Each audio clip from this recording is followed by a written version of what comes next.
Hello বন্ধুরা, আজকে আমার রেসিপি পায়েস। এখানে আমি গোবিন্দভোগ চাল ভিজিয়ে নিয়েছি আর 2 প্যাকেট আমুল গোল্ডটা নিয়ে নিয়েছি। এবার আমি একটা ডেকচিতে আমুল গোল্ডটা ঢেলে নিলাম।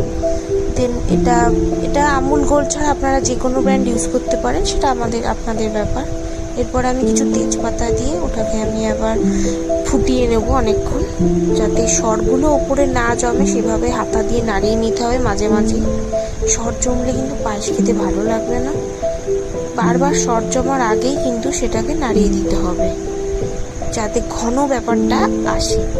এরপরে এর মধ্যে এই দুধটা অনেকটা কমে যাওয়ার পরে যখন দেখবেন অনেকটাই গরম, মানে একটুখানি ঘনত্ব বেড়ে গেছে, তখন আমরা এখান থেকে কিছুটা দুধ সরিয়ে একটা ছোট বাটিতে ঢেলে নেব।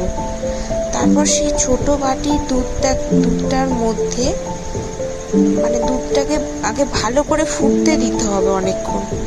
এই পায়েস খেতে বাঙালিদের একটা আলাদাই ঐতিহ্য। পায়েস সব খাবারের শেষে যদি পায়েস না হয় ঠিক জমে না।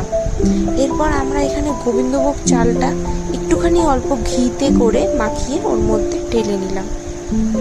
এরপরে বেশ অনেকক্ষণ ফুটাতে হবে যতক্ষণ না চালটা নরম না হচ্ছে। চালটা আপনারা উঠিয়ে ধরে দেখবেন নরম হয়েছে কিনা। এরপর যেহেতু কথাটা বললাম, আমি অল্প একটু দুধ আমি তুলে নিয়েছিলাম, গরম দুধ, ওর মধ্যে আমি আমুল স্প্রেটা ভালো করে গুলে নিলাম 1 প্যাকেট। গুলে বেশি দেবেন না, 1 প্যাকেট দিলেই যথেষ্ট। 1 প্যাকেট দিয়ে আমি ওই দুধের মধ্যে ভালো করে দিয়ে দেবো, ভালো করে ফেটিয়ে দুধের মধ্যে দিয়ে দেবো। দুধের মধ্যে দিয়ে দেওয়ার পরে দুধটাকে অনেক ভালোভাবে ফুটাতে হবে, যেন ঘন হয়ে কালারটা চেঞ্জ হয়ে আসে। দুধের কালারটা হয়ে যাবে একটু লালচে। এর মধ্যে আমি একটুখানি পাটালি গুড় থেতো করে নিয়েছি, ওটা অ্যাড করে দেবো, যাতে দুধের মধ্যে পাটালি গুড়টা ভালো করে নরম হয়ে যায় আর পুরো মিক্স হয়ে যায় দুধটার মধ্যে। পাটালি গুড় দিলে দুধের অনেক গন্ধটা দারুণ বেরোয় আর খেতেও অসাধারণ লাগে।